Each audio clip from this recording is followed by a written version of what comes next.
కేసీఆర్ సెలవు నల్గొండ అంటే కేసీఆర్ను తిరగనీయం. ఇంత మగోళ్ళ కేసీఆర్ను తిరగనియారట. తెలంగాణ తెచ్చిన కేసీఆర్నే తిరగనియారా? ఏమి చేస్తారు? చంపేస్తాడద్దా? చంపుతావా? దా వ్యాపారం చంపుతావుదా? కేసీఆర్ని చంపి మీరు ఉంటారా? ఇది పద్ధత? ప్రతిపక్ష పార్టీ తప్పకుండా ప్రజల సమస్యల మీద వస్తుంది, ప్రజల మధ్య అడుగుతుంది, వాదన చెప్తుంది. నీ దమ్ముంటే మేము చేసిన దానికన్నా ఇంకా మంచిగా చేసి చూపి, కరెంటు మంచిగా ఇచ్చి చూపి. ఆగమాగం అడివడి ఇష్టం వచ్చినట్టు ఏం చేయాలి? అలా పాలమూరు ఎత్తిపోతల పూర్తి చేయాలి, దాని గురించి మాట లేదు. ఖమ్మంలో సీతారామ ఎత్తిపోతల పూర్తి చేయాలి, దాని గురించి ముచ్చట లేదు. ఇంకా గురుకులాలు ఎక్కువ పెట్టాలి పేద పిల్లల గురించి, ఆ ముచ్చట లేదు. కరెంటు మంచిగా ఇవ్వాలి, ఆ ముచ్చట లేదు. మంచినీళ్ళు రావాలి మంచిగా. రాష్ట్రంలో చాలా దిక్కువ తిప్పలైతా ఉన్నది, పట్టించుకునే నాతులు లేడు. ఇంత మాయలమే ఇవన్నీ మాయం చేసి బలాదురుగా తిరుగుతామనుకుంటున్నారా? తిరగని ఇయ్యం, జాగ్రత్త అని చెప్తా ఉన్నా. తప్పక నిలదీస్తాం, ఎండగడతాం. ఇంకో మాట, ఈ ప్రభుత్వాన్ని ఈ నల్లగొండ సభ నుంచి నేను హెచ్చరిస్తా ఉన్నా. ఇవాళ గోదావరికి ప్రధానమైన ఉపనదే ప్రాణహిత నది. ఇవాళ కూడా 5,000 క్యూసెక్లు నీళ్ళు వస్తూ ఉన్నాయి. అవి ఎత్తిపోయాలి, ఎల్ఎండి ఎంఎండి నింపాలి, రైతులకు నీళ్ళు ఇవ్వాలి. కానీ ఏం చేస్తాను? మేడిగడ్డ పోతాము, బూరుగడ్డకు పోతాం, బొందలగడ్డకు పోతాము. ఏ తోకమట్టున్నది మేడిగడ్డ అక్కడ. మీ బండారం బిడ్డ ఈ స్టేజ్ మీద కూర్చున్న నాయకులు మీద అవుతున్నాము. ఈ అసెంబ్లీ అయిపోయిన తర్వాత మేము కూడా అడిగి పోతాం, మీ చరిత్ర మొత్తం ఎండగడతాం. ఓ లంగ చేత పెట్టి పోయిన ప్రభుత్వాన్ని బదనాం చేయాలి, బట్టగాల్చి మీదేయాలని మేము మేడిగడ్డ పోతాం. ఏం బిక్తాం మేడిగడ్డ కాడ పోయి?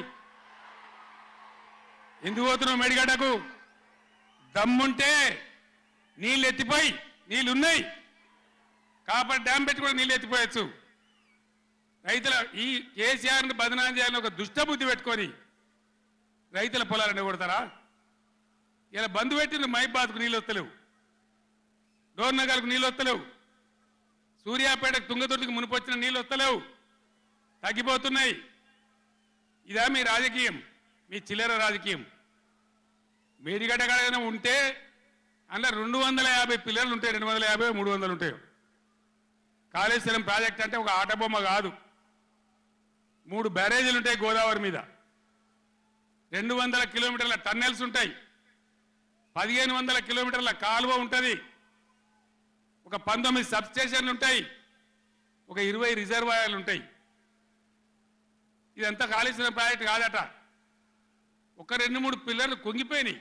ఎన్నిసార్లు కుంగిపోలే? నాగార్జున సార్లు కుంగిపోలేదా? కడెం ప్రాజెక్టు గేట్లు కొట్టుకపోలేదా? మొన్నటిదాకా మూసీ ప్రాజెక్టు గేట్లు చక్కగా ఉండేదా? కొట్టుకపోలేదా?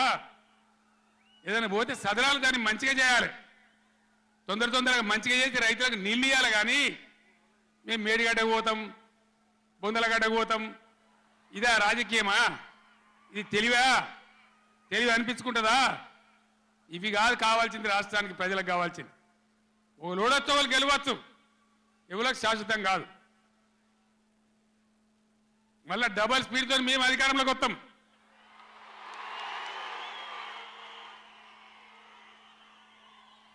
అప్పుడు మేం గిట్లే మాట్లాడన్నా, ఈ పద్ధతి అనుసరించానా? మిగిలితారా మీరు అసెంబ్లీకి కూడా? ఈ అహంకారంతో, దుర్మార్గమైన విధానంతో నదుల నీళ్ళ మీద నీకు అవగాహన లేదు. నన్ను అడగనట్టు నేను చెప్పు కదా, అడిగే సంస్కారం ఉంటుందా? తెలివి ఉంటుందా? అన్నా ఏం దగ్గర ఇట్లా అంటాను, కేఆర్ఎంకి అప్పచెప్పమంటాను, ఏం చేయాలి? ఈ పొన్నాల లక్ష్మయ్య గారు ఉన్నాడు, హరీష్ రావు ఉన్నాడు, నేనున్నా, కడియం సిఆర్ ఉన్నాడు, నీళ్ళ మీద పనిచేసిన వాళ్ళు ఉన్నారు. ఎవరిని అడిగినా చెప్పుతుంటాం కదా. మీకు తెలివి లేకపోతే అప్పచెప్పుడు, ఆగమవుడు, బడ్జెట్ ఆపి తీర్మానం పెట్టుడు. నేను ఒక్కటే మాట మీతో చెప్తున్నా, దయచేసి. నిన్న కూడా అన్న నాతో హైదరాబాద్లో, సార్ అసెంబ్లీలో తీర్మానం అయిపోయింది కదా, ఇంకా నల్గొండ చెలో నల్గొండ ఎందుకని? అసెంబ్లీలో తీర్మానంతో అయిపోదు, చెలో నల్గొండతో కూడా అయిపోదు. దయచేసి ఎప్పటికప్పుడు కృష్ణా నదిలో బ్రిజేష్ ట్రిబ్యునల్లో మన వాటా తేలే వరకు, న్యాయమైన వాటా తేలే వరకు, మన నీళ్ళ హక్కులు మనకు దక్కే వరకు ప్రతి సందర్భంలో ఈ 5 జిల్లాల ప్రజలు, కృష్ణా పరివాహక ప్రాంతంలో ఉన్న 5 జిల్లాల ప్రజలు ఎప్పటికప్పుడు మనం పోరాడడానికి సిద్ధంగా ఉండాలి. మాజీ ముఖ్యమంత్రి గారు నిన్న నల్గొండ జిల్లాలో వాడిన భాష మీద చర్చ చేద్దామా అధ్యక్ష? ఏం బీకనిక పోయినరని అడుగుతాడా అధ్యక్ష? మాజీ ముఖ్యమంత్రిగా 10 ఏళ్ళు పనిచేసి, కేంద్ర మంత్రిగా పనిచేసి, రాష్ట్ర మంత్రిగా పనిచేసి, శాసనసభ్యుడిగా పనిచేసి, పార్లమెంటుగా పనిచేసి, గొప్పలు చెప్పుకొని జబ్బలు జరుచుకునే ఉద్యమకారుని అనేట ఆయన ప్రధాన ప్రతిపక్ష పార్టీ హోదాలో ఉండి ఒక రాష్ట్ర ముఖ్యమంత్రిని పట్టుకొని ఏం బీకనిక పోయినావు అని అడిగితే, రా ఇప్పటికే ప్రజల్ని పాయింట్ ఊడబిక్కురు, ఉన్న అంగి చొక్కా కూడా ఊడబిక్తాం. ఇప్పటికే తెలంగాణ ప్రజలు మొన్న జరిగిన ఎన్నికలలో మీ పాయింట్ ఊడబిక్కిరు. ఇవాళ ఆ పాయింట్ ఊడబీకితే చెప్పుకునే దిక్కులేక బొక్కబోర్లో పడితే బొక్కలు ఇరిగినాయి మీకు. అయినా మీ బుద్ధి మారలేదు. ఒక ముఖ్యమంత్రిని పట్టుకొని ఏం బీకనిక పోయినావు అని అడుగుతారా అధ్యక్ష? ఇది పద్ధత? ఈ రాష్ట్రం 4 కోట్ల ప్రజలు ఓట్లేసి గెలిపించిన ముఖ్యమంత్రిని పట్టుకొని ఏం బీకనిక పోయినావు అని అంటారా అధ్యక్ష? ఇదేనా తెలంగాణ సాంప్రదాయము? ఈరోజు నేను మళ్ళీ అడుగుతున్నా అధ్యక్ష, ఈరోజు మేడిగడ్డ మేడి పండులాక కుంగిపోతే మేడిగడ్డల నీళ్లు నింపడానికి అవకాశం ఉందా అధ్యక్ష? ఇవాళ మీరే సాగునీటి పారుదల శాఖ మంత్రులుగా పనిచేసారు కదా. చంద్రశేఖరరావు గారు, హరీష్ రావు గారు ఇద్దరు సాగునీటి పారుదల శాఖ మంత్రిగా పనిచేసారు కదా అధ్యక్ష. ఈరోజు వాళ్ళకే పెత్తనం ఇస్తాం, వాళ్ళనే చేయమని ఉండ్రి. ఈరోజు ఏ రకంగా మేడిగడ్డలో నీళ్లు నింపుతారో, మేడిగడ్డ నుంచి నీళ్లు ఎత్తి అన్నారంలో పోస్తారో, అన్నారంలో నుంచి సుందీలలో ఎట్లా పోస్తారో బాధ్యత వాళ్ళని తీసుకోమని ఉండ్రి అధ్యక్ష. మొత్తం కుంగిపోయి కుప్పగూలిపోతుంటే ఈరోజు అక్కడ నీళ్లు నింపడానికి ఏమాత్రం అవకాశం లేక పూర్తిగా ప్రాజెక్టు దెబ్బతిని ఖర్చు పెట్టిన 94,000 కోట్ల రూపాయలు వృధా అయిపోయి ఈరోజు మొత్తం ప్రాజెక్టే దెబ్బతిన్న పరిస్థితుల్లో ఈరోజు ప్రజల దగ్గరికి వెళ్ళి సమాధానం చెప్పుకోలేక శాసనసభకు రావాల్సిన ఉపనాయకుడు ఇక్కడ సభలోకి రాకుండా పారిపోయి ఈరోజు చర్చ చేద్దామంటే రాకుండా ముఖ్యమంత్రి గారిని పట్టుకొని ఇట్లా మాట్లాడొచ్చా అధ్యక్ష? అందుకే నేను ఒకటే మాట అడుగుతున్నా, మీరు ఇవాళ చర్చకు సిద్ధమైతే పిలువండి. మీ పార్టీ నాయకుడిని, మీ సభాపక్ష నాయకుడిని చర్చ చేద్దాము. రేపు సాయంత్రం వరకైనా కాళేశ్వరం ప్రాజెక్టు మీద, గోదావరి జలాల మీద ఈ ప్రభుత్వం చర్చ చేయడానికి సిద్ధంగా ఉంది. పారిపోయి ఫామ్ హౌస్లో వండుకొని ప్రతిపక్షాలుగా బాధ్యత నుంచి తప్పించుకొని మీ అవినీతి బయటపడుతుందని, కాళేశ్వరంలో మీ దోపిడీలో జైలుకి వెళ్లాల్సి వస్తుందని కేసీఆర్ ను చంపుతారా అంటారు. ఎవరికి అవసరం ఉంది అధ్యక్ష చంపాల్సిన అవసరం? సచిన పావును ఎవడైనా చంపుతారా అధ్యక్ష?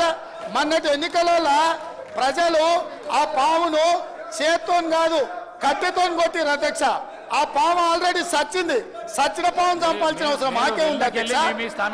ఈ రోజు సానుభూతి కోసము వీల్ చైర్ నాటకాలు, వీధి నాటకాలు ఏంటి అధ్యక్ష? ఇది ఈ రోజు అవకాశం వచ్చినప్పుడు ఈ సభలో చర్చ చేయడానికి ప్రభుత్వం సిద్ధంగా ఉంది. నిజాయితీ ఉంటే, మీరు అవినీతికి పాల్పడకపోతే, మీరు చెప్పినట్టు మేడిగడ్డలో 2, 3 పిల్లర్లు కుంగిపోతే దాని మీద తీసుకోవాల్సిన నిర్ణయాల మీద మాజీ ముఖ్యమంత్రి గారు చంద్రశేఖరరావు గారిని సభలోకి రమ్మనుండ్రి. చర్చ చేయడానికి ప్రభుత్వం సిద్ధంగా ఉంది. పారిపోయి అక్కడెక్కడో పోయి ఆడేదో ప్రగల్భాలేంది అధ్యక్ష? రమ్మనుండ్రి సభకు. వాస్తవాల మీద చర్చ చేస్తాం, మొత్తం ఇక్కడ పెడతాం.